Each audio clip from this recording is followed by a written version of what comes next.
Hello. आज हम एक न्यू टॉपिक स्टार्ट कर रहे हैं। जो हमने लास्ट टॉपिक जो खत्म किया था वो था परसेंटेज, और आज हम प्रॉफिट एंड लॉस स्टार्ट कर रहे हैं। तो देखिए, आज उसकी पहली क्लास है।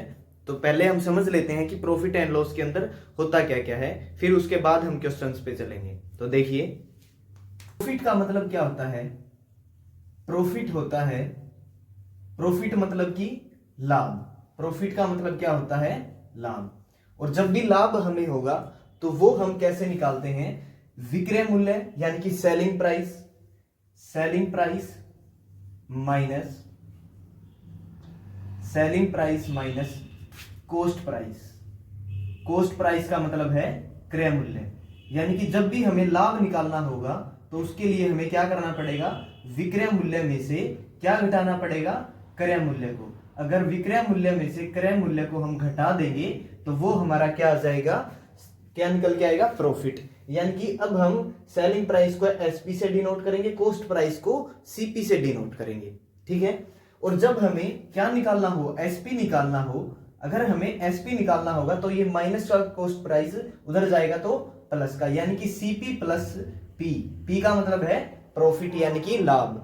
अगर हम देखिए, जब सेलिंग प्राइस निकालेंगे यानी कि विक्रय मूल्य जब हमें निकालना होगा तो हम क्या करेंगे, कॉस्ट प्राइस के अंदर प्राइस जोड़ देंगे, यानी प्राइस नहीं सॉरी, क्या जोड़ देंगे, प्रॉफिट जोड़ देंगे। और जब हमें कॉस्ट प्राइस ही निकालना हो, जब हमें कॉस्ट प्राइस ही निकालना होगा तो कॉस्ट प्राइस को लेके जाएंगे इधर, यानी कि सीपी प्लस का हो जाएगा। ठीक है। और प्लस में पी है, यानी कि पी को घटा देंगे, किसमें से, SP minus P. Selling price में से प्रॉफिट को अगर हम घटा देंगे तो वो क्या आएगा, कॉस्ट प्राइस आएगा। और जब हमें प्रॉफिट निकालना पड़े, जब हमें प्रॉफिट फाइंड आउट करना पड़े, जब हमें लाभ निकालना पड़े, तो किसके ऊपर निकालेंगे, हमेशा किसके ऊपर निकालेंगे, क्रय मूल्य यानी कि कॉस्ट प्राइस के ऊपर निकालेंगे। ठीक है, कॉस्ट प्राइस के ऊपर निकालेंगे।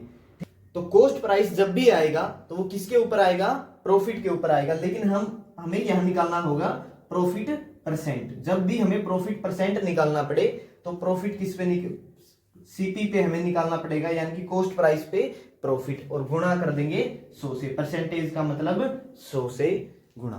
ठीक है। और जब हमें लॉस परसेंट निकालना होगा, जब हमें लॉस परसेंट निकालना होगा तो क्या आएगा, लॉस बटे सीपी गुणा 100। इतना समझ जरूर आ गया होगा। तो इन चीजों को जरूर ध्यान में रखें, ये सिर्फ वर्ड्स नहीं होंगे। यानी कि हमें जब भी प्रॉफिट की जरूरत पड़ेगी तो हम ऐसे निकाल सकते हैं। तो दिमाग के अंदर ये स्ट्रक्चर बनी होनी चाहिए कि हमें कौन सी चीज कब कहां चाहिए पड़ेगी और उसको कैसे निकाल सकते हैं। ठीक है, जल्दी से ये नोट करें, फिर फर्स्ट क्वेश्चन पे चलते हैं।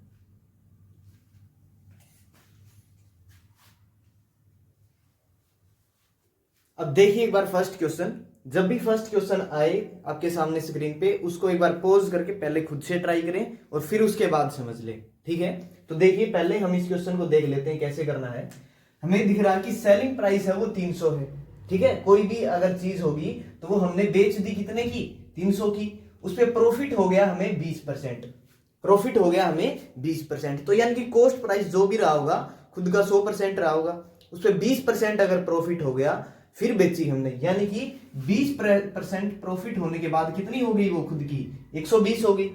यानी कि जब वो 120 हो गई तभी हमने बेची, 20% प्रॉफिट होने के बाद वो चीज बेची गई। यानी कि जो भी चीज हम बेच रहे हैं उस पर 20% प्रॉफिट हो गया, तो इसका मतलब है वो खुद की कितनी होगी, 120। अगर 120 हुई और तब बेची, सेलिंग प्राइस का मतलब है विक्रय मूल्य, यानी कि जब हम चीज को बेच देते हैं तो वो कितनी है, 300। 120 की वैल्यू कितनी आ गई, 300। और कॉस्ट प्राइस कुछ भी रहा हो, खुद का 100% रहा होगा। हमें निकालना है 100 की वैल्यू। हमें क्या निकालनी है, 100 की वैल्यू। एक की वैल्यू कितनी आ जाएगी, 300 बटा 120। और निकालनी हमने किसकी है, 100 की, तो गुणा कर दो 100 से। अगर गुणा 100 करोगे तो ये आएगा 5, ये आएगा 6, 6 गुणा 5, तो ये कितना आ जाएगा, जो कॉस्ट प्राइस रहा होगा वो कितना रहा होगा, 250। वो कितना रहा होगा, 250। देखिए, दो चार बातें हैं, एक बार इसमें समझ लीजिए अगर कोई बिल्कुल शुरू से सीख रहा तो। अगर सेलिंग प्राइस 300 है, प्रॉफिट हो रहा है, तो एक बात तो पक्का है, प्रॉफिट हो रहा है तो कॉस्ट प्राइस इससे तो कम ही आएगा। ठीक है। अगर कोई चीज हम बेच रहे हैं उस पर हम लाभ कमा रहे हैं तो पक्का चीज जितने की है उससे ज्यादा में ही बेची है, यानी कि जितने की बेची है उससे कम उसका प्राइस रहा होगा, उसका जो क्रय मूल्य है। तो यानी कि यहां तो हमें देखते ही पता लग गया कि 300 से तो कम ही आएगा, तो हमारा जो आंसर रहेगा वो 300 से कम ही रहेगा। अब दूसरी बात जो मैंने फ्रैक्शन से बताया था, फ्रैक्शन 20% की फ्रैक्शन क्या होती है, 1/5, यानी कि प्रॉफिट कौन हो रहा है, प्रॉफिट जो ऊपर होगा वही होगा। 5 पे प्रॉफिट हो रहा है, 5 पे प्रॉफिट हो रहा है कितने का, 1 का, यानी कि पहले कोई चीज 5 रही है, प्रॉफिट होने के बाद होगी 6 की, प्रॉफिट होने के बाद होगी 6 की, प्रॉफिट होने के बाद होगी 300, यानी कि 6 की वैल्यू कितनी आ गई 300, 5 की वैल्यू निकाल दो कितनी 250। यहां से भी बिल्कुल इजीली आंसर आ रहा है। तो ये चीज तभी समझ आएगी जब पहले इसका कॉन्सेप्ट सीख जाओगे, डायरेक्ट उस पर मत जाना, नहीं तो गलत हो जाएगा, नहीं आएगा कुछ भी समझ। तो जल्दी से इसको समझे अच्छे से और फिर नेक्स्ट क्वेश्चन पे चले, ताकि पहले ये क्लियर हो फिर समझ आएगा नेक्स्ट। तो जल्दी से देख लें इसको। नेक्स्ट क्वेश्चन को देखिए, इसको कैसे करना है। हमें क्वेश्चन में दिया गया है कि 3 वस्तुओं का जो सीपी है वो 2 वस्तुओं के एसपी के बराबर है, तो लाभ प्रतिशत बताइए। देखिए एक ही क्वेश्चन को करने के कई तरीके होते हैं, सबसे बेस्ट तरीका हमें वही लगता है कि जिसका कॉन्सेप्ट भी हम समझ जाएं और बिल्कुल शॉर्ट भी हो, क्योंकि पेपर के अंदर हमें जल्दी करना होता है। तो देखिए इसको कैसे करना है। 3 वस्तुओं का सीपी, यानी कि 3 वस्तु हैं, उनका जो सीपी है, मुझे नहीं पता कि सीपी उनका क्या है। मान लो कि 3 वस्तु है और उनका सीपी, यानी कि 3 वस्तु है, अगर 10-10 रुपए की है तो गुणाई करके बताओगे कितना की है। अगर 3 वस्तु है और उनका सीपी दे रखा तो गुणाई करोगे इनको, ठीक है। 3 वस्तुओं का जो सीपी है वो 2 वस्तुओं के एसपी के बराबर है, वो बराबर है, अगर बराबर है तो इक्वल कर दो, और 2 वस्तुओं के एसपी के बराबर है, 2 वस्तुओं के एसपी के बराबर है। अब एसपी सीपी का मतलब यहां से समझ जाना देख के, ठीक है। तो 3 वस्तुओं का सीपी कर दिया हमने 2 वस्तुओं के एसपी के बराबर।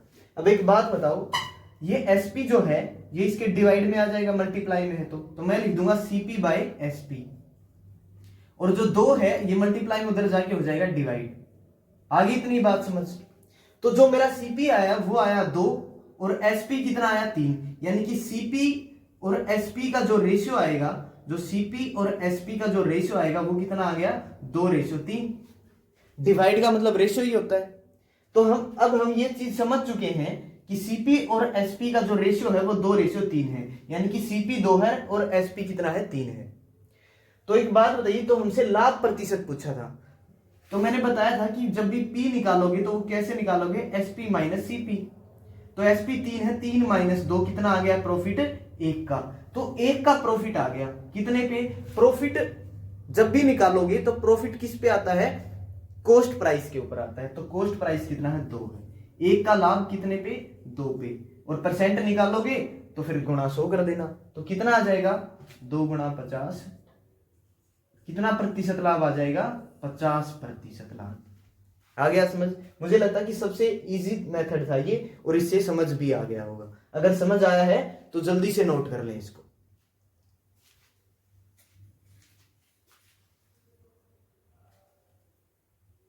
अब देखिए बिल्कुल सेम क्वेश्चन है, जो क्वेश्चन हमने पहले देखा था पीछे वाला, उसी के जैसा ही क्वेश्चन है। 5 वस्तुओं का जो सीपी है, 5 वस्तुओं का सीपी लिख लो, 5 वस्तुओं का सीपी ऐसे ही लिखोगे। 5 वस्तुओं का सीपी 4 वस्तुओं के एसपी के बराबर है, 4 वस्तुओं के एसपी के बराबर है, कर दिया 4 वस्तुओं के एसपी के बराबर, हो गई बात खत्म। अब सीपी बाय एसपी कर लो, सीपी बाय एसपी कर लो, तो 4 बटे कितना आ जाएगा 5, तो सीपी एसपी का रेशियो कितना आ गया 4 और 5। तो प्रॉफिट हमें पता ही, हम कैसे निकाल लेते हैं, एसपी के में से सीपी माइनस कर देंगे तो क्या आ जाएगा प्रॉफिट, 5 माइनस 4 कितना आ जाएगा प्रॉफिट 1 का प्रॉफिट, ठीक है। प्रॉफिट भी हमें पता किस पे निकालते हैं, किस पे निकालते हैं प्रॉफिट, सीपी पे। तो सीपी कितना है 4 है, तो गुणा कर दो 100, तो कितना आ जाएगा ये आ जाएगा 25%।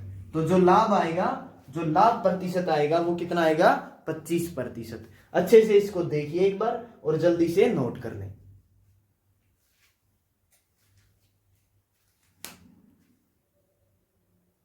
देखिए इसको कैसे करना है, बिल्कुल सेम ही क्वेश्चन है, ज्यादा कुछ करना ही नहीं है, क्योंकि सेम ही टाइप का क्वेश्चन है। अगर एक समझ आ गया तो सभी समझ आ जाएंगे।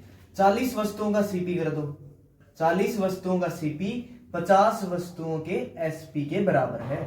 40 वस्तुओं का सीपी 50 वस्तुओं के एसपी के बराबर है। जो उसने बोला हमने वही कर दिया बस। अब कर दो सीपी बाय एसपी, अब कर देंगे क्या, सीपी बाय एसपी, तो 50/40, तो 0 से 0 काट दो, कितना आ जाएगा रेशो, 5/4।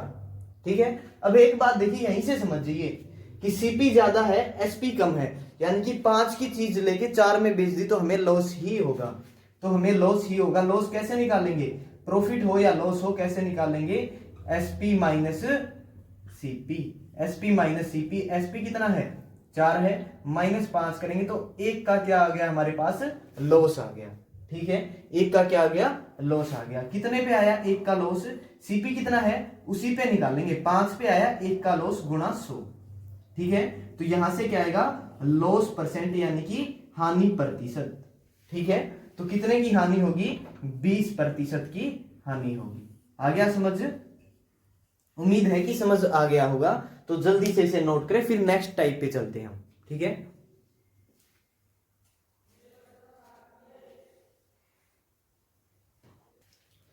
देखिए भाई नेक्स्ट क्वेश्चन को पहले अच्छे से समझ लीजिए, क्योंकि ये अब थोड़े से लैंग्वेज वाले क्वेश्चन हैं और एग्जाम में पूछे जाने वाले क्वेश्चन हैं। पहले बेसिक्स क्वेश्चन किए थे हमने, अब ये एग्जाम के क्वेश्चन हैं। हमें क्वेश्चन में दिया गया है कि एक दुकानदार कुछ वस्तुओं को 2 रुपए में 3 वस्तु की दर से खरीदता है।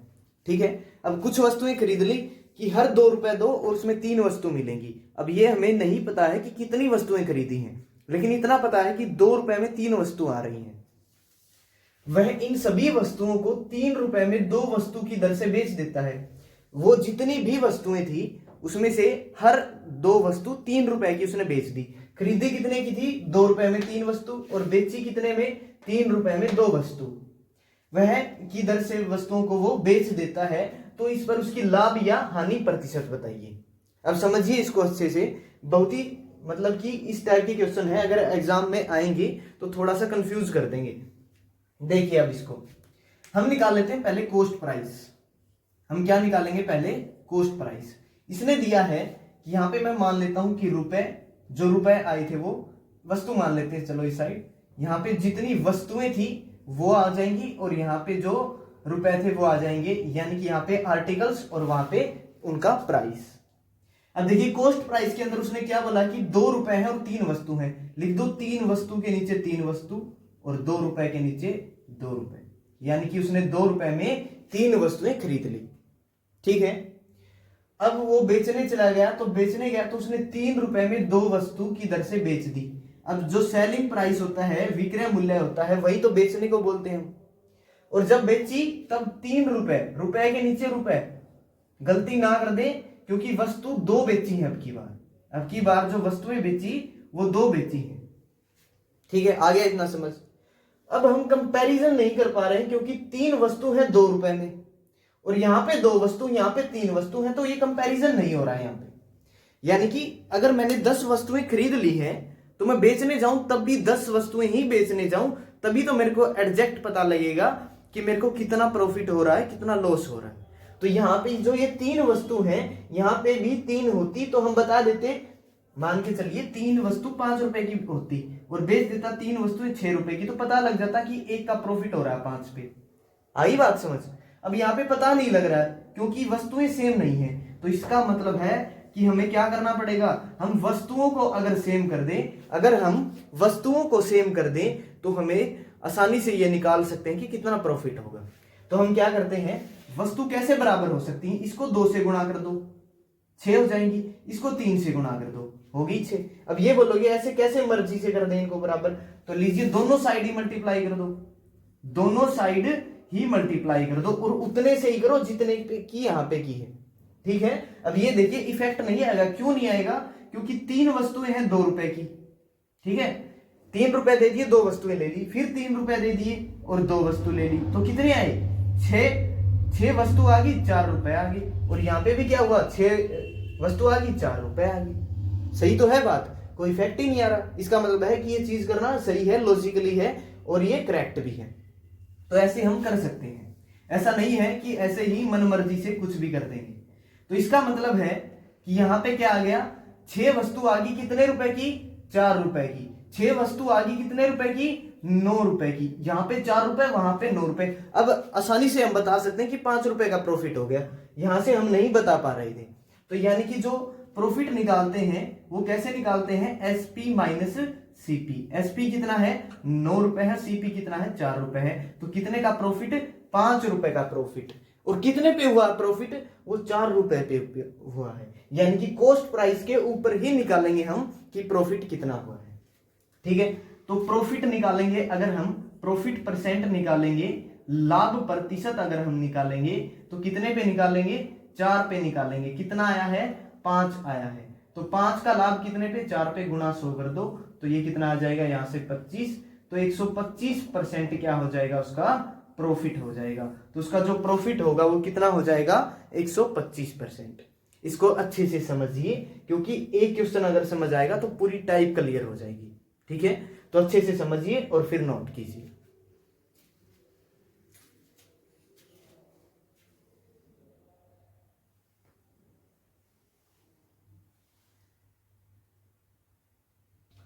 देखिए अब इस क्वेश्चन को कैसे करना है। हमें दिया गया है क्या कि एक दुकानदार कुछ वस्तुओं को ₹15 में 8 वस्तु की दर से खरीदता है। यानी कि हर बार ₹15 देता है और 8 वस्तुएं खरीद लेता है। हमें नहीं पता कि कितनी खरीदेगा, लेकिन दर ये रहेगी कि ₹15 में 8 वस्तुएं आएंगी। वह इन सभी वस्तुओं को ₹18 में 10 वस्तुओं की दर से बेच देता है। वो सारी की सारी वस्तुओं को हर ₹18 में हर बार 10 वस्तुएं दे देता है। तो बताइए इस पे उसको कितना लाभ या हानि प्रतिशत होगी। हम पिछले क्वेश्चन की तरह चलेंगे बिल्कुल और इजीली कर लेंगे। जिसको पीछे वाला क्वेश्चन नहीं समझ आया था इस बार बिल्कुल क्लियर हो जाएगा। देखिए हम पहले क्या करेंगे, सीपी निकाल लेंगे। पहले क्या करेंगे, हम सीपी निकाल लेंगे और सीपी के अंदर यहाँ पे लिख लेंगे जो आर्टिकल्स हैं, यानी कि जो वस्तुएं हैं वो लिख लेंगे। और यहाँ पे क्या लिख लेंगे, जो उसने खर्च किए जो रुपए हैं वो लिख लेंगे। तो सीपी के अंदर क्या आया था कि ₹15 लगा दिए, तो ₹15 लिख दो। वस्तुएं खरीद ली 8 वस्तुएं लिख ली। फिर बोला है कि वह इन सभी वस्तुओं को ₹18 में 10 वस्तु, ₹18 लगा दिए और वस्तु कितनी बेच दी, 10 बेच दी, किधर से बेच देता है। तो लाभ या हानि प्रतिशत बताइए। ये सेलिंग प्राइस उसका और वो क्या है, कॉस्ट प्राइस है उसका। आगे इतनी बात समझ, अगर इतना समझ आया है तो देखते ही समझ गए होंगे कि ऐसे हम कंपैरिजन नहीं कर सकते हैं। ऐसे हम नहीं बता पाएंगे कि कितना लाभ या हानि हुई। यानी कि जब 10 वस्तुएं खरीदी हैं और ₹15 में खरीद ली और फिर क्या किया, 10 वस्तुएं ₹20 में बेच दी, तो बता देंगे ₹5 का प्रॉफिट हो गया। लेकिन तभी बता पा रहे हैं जब वो वस्तुएं सेम हो रही हैं। जब वो वस्तुएं सेम हो रही हैं तभी हम ये बता पा रहे हैं कि वो कितना प्रॉफिट हो रहा है। यानी कि ये चीजें सेम होना जरूरी है। तो यानी कि ये चीजें सेम होना जरूरी है। अगर ये चीजें सेम होना जरूरी है तो क्या करेंगे, अब इसको 10 से मल्टीप्लाई कर दो 80, और इसको कर दो कितने से, 8 से मल्टीप्लाई कर दो। अब कितने हो गई, 80 हो गई। ये भी कर सकते थे कि इसको 5 से कर दो, 8 गुणा 5 40 और 10 गुणा 5 40, 4 40। ये भी कर सकते थे। तो हम 4 से कर लेते, थोड़ी सी कैलकुलेशन शॉर्ट हो जाएगी हमारी। यानी कि इन दोनों का एलसीएम ही होता है, कहां पे मिलेगा, 8 गुणा 5 और 8 गुणा 4। तो ये भी पता है कि इस साइड भी करना पड़ता है, फिर एक ही साइड हम नहीं कर सकते। पीछे वाले कॉन्सेप्ट में मैंने बताया था कि ऐसे क्यों करते हैं कि दोनों साइड भी करना पड़ता है। आगे इतनी बात समझ।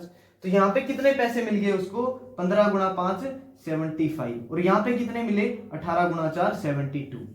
यानी कि 75 की जो वस्तुएं थी वो कितने में बेच दी, 72 में। तो क्या हो गया, लॉस हो गया। ये तो देखते ही सब समझ गए होंगे कि लॉस हो गया उसको। तो हमें निकालना पड़ेगा लॉस परसेंट। अब लॉस परसेंट कैसे निकालते हैं कि जितने का लॉस हुआ हो, कितने का लॉस हुआ है, 3 का, वो कितने पे हुआ है, 75 पे हुआ है। समझ में आई बात। तो कितने पे हुआ है, 75 पे। तो ये कटेगा 3 पे, ये कटेगा 4 पे, ये 3 से ये 3 कटेगा। तो कितना परसेंट लॉस हुआ उसको, 4% लॉस। अब समझ गए होंगे कि ऐसे क्वेश्चंस को हमें कैसे करना है। ठीक है, अब जैसे जैसे नेक्स्ट क्वेश्चंस पे हम बढ़ते चले जाएंगे, इसकी लैंग्वेज को भी हम चेंज कर लेंगे थोड़ा थोड़ा। तो जल्दी से इसको नोट करिए, फिर हम आगे चलते हैं।